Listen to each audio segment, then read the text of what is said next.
अस्सलामु अलैकुम गाइस, मेरा नाम है बिलाल और आज की मेरी इस वीडियो का टॉपिक है मोल और हम इसको कैलकुलेट कैसे करते हैं। तो अगर आप मेरे इस चैनल पर नए हैं तो इसको सब्सक्राइब कीजिए और बेल आइकन को क्लिक करना मत भूलिए।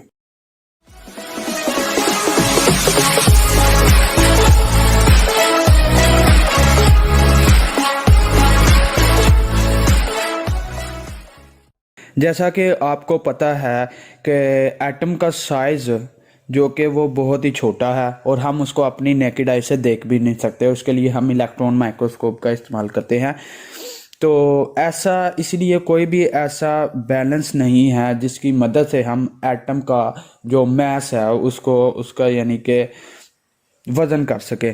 सो वो use AMU atomic mass unit को हम इस्तेमाल करते हैं to express the atomic message. तो इनका जो अटामिक मैसेज होता है उनको एक्सप्रेस करने के लिए हम AMU को इस्तेमाल करते हैं। अगर आपको AMU का नहीं पता तो मैं डिस्क्रिप्शन में आपको लिंक दे देता हूं, आप उस लिंक पे जाकर रिलेटिव अटामिक मैस को देख सकते हैं कि वो होता क्या है। For the sake of convenience atomic mass जो होता है may be given in any unit, तो उसको हम कोई भी यूनिट दे सकते हैं ऑफ मेजरमेंट का। ग्राम दे दो, केजी दे दो, पाउंड दे दो, यानी कि मैस में उसको हमने कन्वर्ट करके लिखना है। तो मैस के लिए ग्राम्स भी यूनिट इस्तेमाल होता है, किलोग्राम भी होता है और पाउंड भी होता है। अब मैं आता हूँ मोल की तरफ। तो मोल के लिए अगर आपके पास कोई एलिमेंट है, ठीक है, इस चीज़ को याद रखना है अपने एलिमेंट के लिए जो मोल की डेफिनेशन है वो इस तरह होगी। When the substance at our disposal is an element, अगर कोई सब्सटेंस है वो कोई एलिमेंट है, then the atomic mass of that element, तो अगर उसके एटॉमिक मास को अगर हम एक्सप्रेस कर दें, उसको जाहिर कर दें इन ग्राम्स में लिखते हैं उसके एटॉमिक मास को एलिमेंट के, तो उसको हम 1 ग्राम एटम कहेंगे। इट इज़ आल्सो कॉल्ड 1 ग्राम मोल और simply mole of that element. तो यहाँ फिर हम उसको 1 मोल भी कह देते हैं। तो उसका फॉर्मूला ये है कि नंबर ऑफ ग्राम एटम्स और मोल ऑफ एन एलिमेंट, या तो ग्राम एटम कह लो क्योंकि एलिमेंट की बात कर रहे हो तो फिर ग्राम एटम कहना पड़ेगा, या फिर मोल ऑफ एन एलिमेंट, या किसी भी एलिमेंट के जो मोल हैं वो बराबर होंगे mass of an element in gram. कोई भी एलिमेंट है उसका मैस ले लो ऊपर ग्राम में, जो कि आगे मैं एक एग्जांपल कराता हूं तो उससे आपको ये बात क्लियर हो जाएगी, और divided by molar mass of an element, उसको आपने उसी एलिमेंट के मोलर मैस से डिवाइड कर देना। ये फार्मूला है ग्राम एटम का, ये आपने याद रखना है, मैस ऑफ एलिमेंट इन ग्राम और डिवाइडेड बाय मोलर मैस। अब इसकी एग्जांपल ये है कि जैसे कि हाइड्रोजन आपको पता है एलिमेंट है, कार्बन भी एलिमेंट है और यूरेनियम भी एलिमेंट है। तो 1 ग्राम एटम ऑफ हाइड्रोजन, अब हमने पढ़ा था कि जो हाइड्रोजन का रिलेटिव एटॉमिक मास होता है वो 1.008 होता है, ठीक है। कार्बन का पढ़ा था कि वो 12 होता है और साथ में ग्राम नहीं होता था बल्कि AMU लिखा होता था। तो अगर हम इसी AMU को ग्राम में अगर हम लिख देते हैं तो हम कहते हैं कि 1 मोल है हाइड्रोजन का। इसी तरह कार्बन के 1 AMU को अगर मैं लिख दूं ग्राम में तो वो उसका मतलब है कि ये कार्बन का 1 मोल होगा। और इसी तरह यूरेनियम के AMU को अगर मैं रिप्लेस कर दूं यहाँ ग्राम के साथ तो उसका मतलब है कि ये यूरेनियम का 1 मोल है। मिसाल के तौर पर जैसे हाइड्रोजन है ना, उसके लिए हम लिखते थे पहले मोल के कंसेप्ट से पहले 1.008 AMU। तो अगर मैं यहाँ पे AMU को काट के यहाँ पे ग्राम लिखता हूँ अपनी कन्वीनियंस के लिए, अपनी आसानी के लिए, तो इसको मैं कहता हूँ कि ये बराबर होगा 1 मोल ऑफ हाइड्रोजन एलिमेंट के। यही बात इसने इन 3 जगहों पे और यहाँ पे जो डेफिनेशन है इसमें उसने एक्सप्रेस की हुई है। उसके बाद वो कहता है it means that 1 gram atom of different elements have different message in them. तो इसका ये मतलब है कि अगर 1 मोल है डिफरेंट एलिमेंट का तो उसमें डिफरेंट मैसेज होंगे। इसका क्या मतलब है, आप देख सकते हैं कि 1 ग्राम एटम ऑफ हाइड्रोजन में कितने हैं, 1 ग्राम है, और कार्बन के 1 ग्राम एटम में 12 हैं, तो और यूरेनियम के 238 हैं। तो इस तरह डिफरेंट मैसेज हैं उनमें। 1 मोल ऑफ कार्बन इज 12 ग्राम, तो कार्बन का 1 मोल 12 ग्राम है, ये लिखा हुआ है। उसके बाद while 1 mole of magnesium is 24 ग्राम, तो मैग्नीशियम का 24 होता है। तो वो कहता है कि it also shows that 1 atom of magnesium is twice as heavy as carbon. आपको पता है कि कार्बन है 12 और मैग्नीशियम है 24। ठीक है, अब मैं 12 को 2 से मल्टीप्लाई करता हूँ तो क्या जवाब आता है, 24 आएगा ना। तो इसका मतलब है कि जो मैग्नीशियम है वो 2 टाइम्स ग्रेटर देन है कार्बन से। ग्राम मालिक्यूल, अब मालिक्यूल है तो इसमें हम मालिक्यूल की बात करेंगे। द मालिक्यूलर मैस, वहाँ पे था एटॉमिक मैस, अब यहाँ पे हम बात करने जा रहे हैं molecular mass. The molecular mass of a substance express in gram, अगर मॉलिक्यूलर मैस को हम एक्सप्रेस करें ग्राम में तो उसको ग्राम मॉलिक्यूल कहेंगे, और ग्राम मोल ऑफ, और simply the mole of that substance. ठीक हो गया, यहाँ पे मॉलिक्यूल्स की हम बात कर रहे हैं। तो नंबर ऑफ ग्राम मॉलिक्यूल्स और मोल्स ऑफ मॉलिक्यूलर सब्सटेंस वो बराबर होगा mass of molecular substance in gram divided by molar mass of the substance. तो यहाँ पे भी मैस ऑफ मॉलिक्यूल होगा divided by molar mass of the substance. Okay हो गया, या मॉलिक्यूलर मैस कह सकते हो। इसकी मिसाल ये है कि अगर 1 ग्राम मोल ऑफ वाटर है तो उसमें 18 ग्राम होंगे। अगर 1 ग्राम मोल ऑफ सल्फ्यूरिक एसिड है H2SO4 तो उसमें 98 ग्राम होंगे, और अगर 1 ग्राम मोल ऑफ सुक्रोज है तो उसमें 342 ग्राम होंगे। तो बात यह है कि अगर मैं लिखता हूँ 1 ग्राम मोल जो है, ग्राम मालिक्यूल जो है वाटर का वो 18 ग्राम है। आपको पता है कि हमने रिलेटिव एटॉमिक मास में देखा था कि हम इसका वाटर का जो रिलेटिव एटॉमिक मास है उसको 18 AMU लिखते हैं। अगर मैं इसको काट के 18 ग्राम लिख दूं तो ये 1 मोल होगा या 1 ग्राम मालिक्यूल होगा ऑफ वाटर का। ठीक है, तो ये हमने अपनी आसानी के लिए कर दिया कि हम इसको ग्राम में लिखेंगे, और जो हम कैलकुलेशन बड़े बड़े प्लांट की, केमिकल प्लांट को बनाने में हम करते हैं तो उसके लिए हमने एक कन्वीनियंस बना दिया। तो हम डिफरेंट रिएक्शंस को आसानी से ऑब्जर्व कर सकते हैं, और ये बात आगे स्टोइकोमेट्री वाले टॉपिक में आपको क्लियर भी होगी। It means that 1 gram molecule of different molecular substances have different message. तो इसका मतलब यह है कि अगर 1 ग्राम मोल मैं वाटर का लेता हूँ उसमें 18 है, अगर मैं सल्फ्यूरिक एसिड का लेता हूँ वो 98 है, और सुक्रोज का लेता हूँ 342 है। तो हर एक में ग्राम्स डिफरेंट है। इस तरह ग्राम फार्मूला है ये भी मोल ही होता है, लेकिन इसमें हम आयनिक कंपाउंड को डील करते हैं। सबसे पहले एटम की बात की, फिर मॉलिक्यूल की, अब आयनिक कंपाउंड की। आयनिक कंपाउंड ऐसे कंपाउंड जिसमें आयनिक बॉन्ड होता है।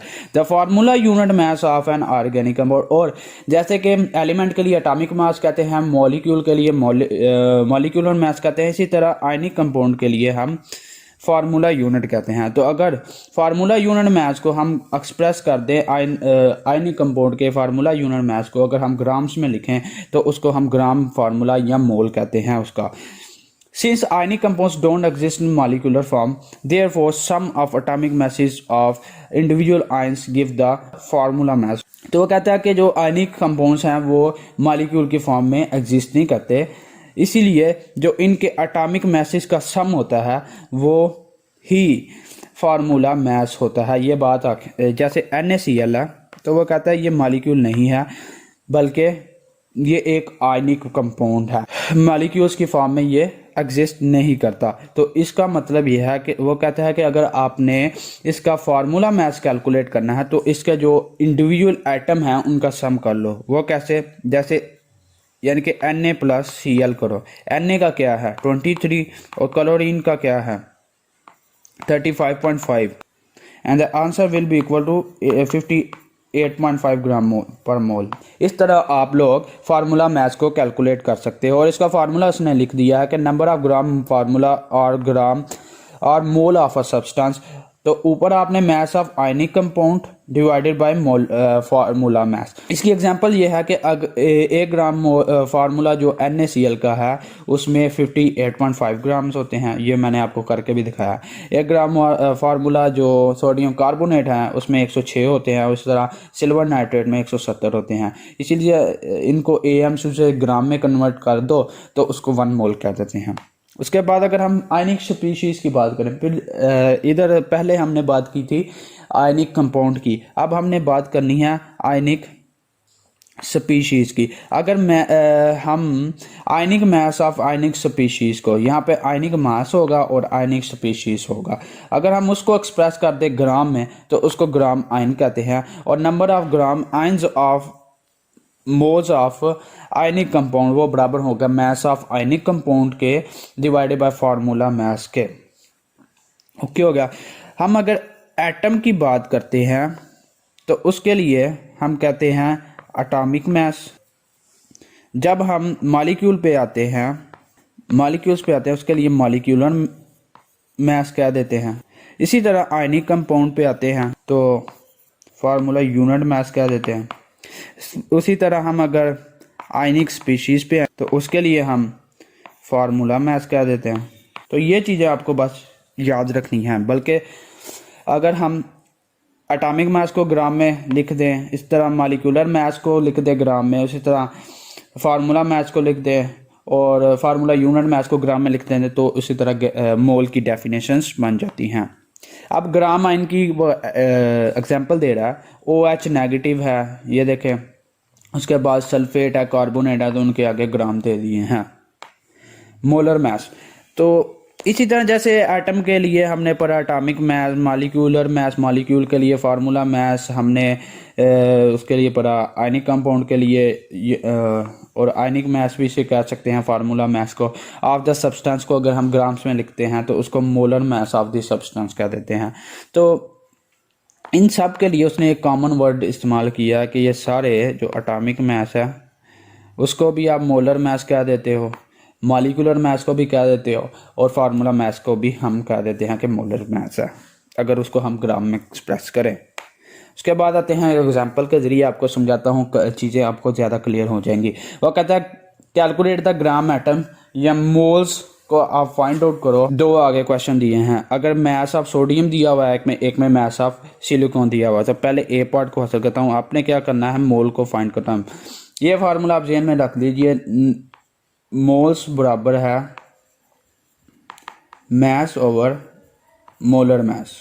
ठीक है, ये चीज़ आपने याद रखनी है और इसको सिंपली मैं कह देता हूँ N is equal to M/M। ये स्मॉल लेटर में है, ये कैपिटल लेटर में। ठीक है, ये याद रखनी है। तो ये फार्मूला आप याद रखो, आप इजीली कर लोगे। तो सबसे पहले ग्राम एटम्स को आपने कैलकुलेट करना है, उसके बाद आपने फाइंड आउट करना है।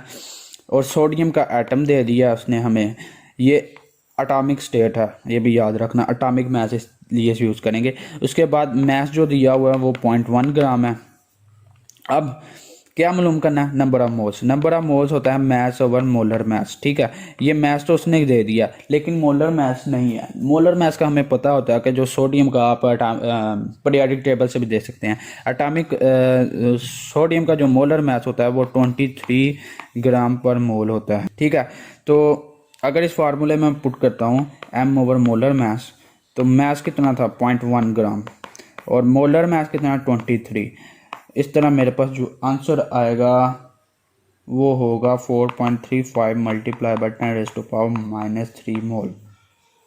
एक चीज़ का आपने ख्याल रखना है, जहाँ पे भी जो मास दिया हो वो ग्राम में होना चाहिए। केजी में है तो उसको ग्राम में कन्वर्ट करो। ठीक है, उसके बाद आता हूँ बी पार्ट पे। बी पार्ट में वो कहता है कि मैं मोल्स ही मालूम करो और सिलिकॉन एटम है और वो कहता है कि जो मास है वो 0.1 kg है। ठीक है, ये है केजी में, इसको ग्राम में पहले कन्वर्ट कर दो, इसको मल्टीप्लाई कर दो 1000 से तो ग्राम में ये कन्वर्ट हो जाएगा और इसका जो आंसर आएगा वो होगा 100 ग्राम। ठीक है, इस तरह मोलर मास जो सिलिकॉन का होता है वो होता है 28.086 ग्राम पर मोल। ठीक हो गया। अब मोल्स का फार्मूला आपको पता है, मास ओवर मोलर मास। ठीक है, मास क्या 100 और मोलर मास क्या 28.086। इसको जब डिवाइड करोगे तो आंसर आ जाएगा 3.56 मोल। ठीक हो गया। अब आते हैं आगे, calculate the mass of 10⁻³ moles of magnesium sulphate. तो ये मॉलिक्यूल है। अब देखें मोल्स मालूम करने हैं, आपने क्या मालूम करना, मास। वो कहता है calculate the mass of 10⁻³ moles. Moles दे दिए हैं 10⁻³। उसके बाद मॉलिक्यूल बताया है मैग्नीशियम सल्फेट, तो इसका मोलर मास कैलकुलेट कर लो। मैग्नीशियम के कितने एटम है, यहाँ पे 1 और मैग्नीशियम का एटॉमिक मास क्या है 24। इस तरह सल्फर के कितने एटम हैं 1 और सल्फर का एटॉमिक मास क्या है 32। इसी तरह जो ऑक्सीजन उसके 4 एटम हैं और उसका जो एटॉमिक मास है वो 16 होता है। इन सब को आप हल कर लो और ये 64 है और ये ओवरऑल आ जाएगा 120 ग्राम पर मोल। ठीक है, अब वो फार्मूला यूज़ करो N=m/m। ठीक है, m क्या, m तो हमने मालूम करना है, ये भी है और ये भी है। ठीक है, तो इसलिए इस जो यहाँ पे डिवाइड हो रहा है इसको यहाँ मैं ले जाऊँगा तो यहाँ पे आके ये मल्टीप्लाई हो जाएगा। अब वैल्यूज पुट कर दो, m=n×M। मैथ फाइंड आउट करना है, मोल्स कितने थे 10⁻⁻3। इसी तरह मोलर मास कितना है, वो है 120। तो इस तरह इसका आंसर जो आ जाएगा वो 0.12 ग्राम होगा, क्योंकि मैथ्स को हम ग्राम में करते हैं। तो अगर आपको मेरी ये वीडियो पसंद आई है तो इसको लाइक कीजिए, शेयर कीजिए अपने फ्रेंड्स के साथ और बेल आइकन को सब्सक्राइब करना मत भूलिए।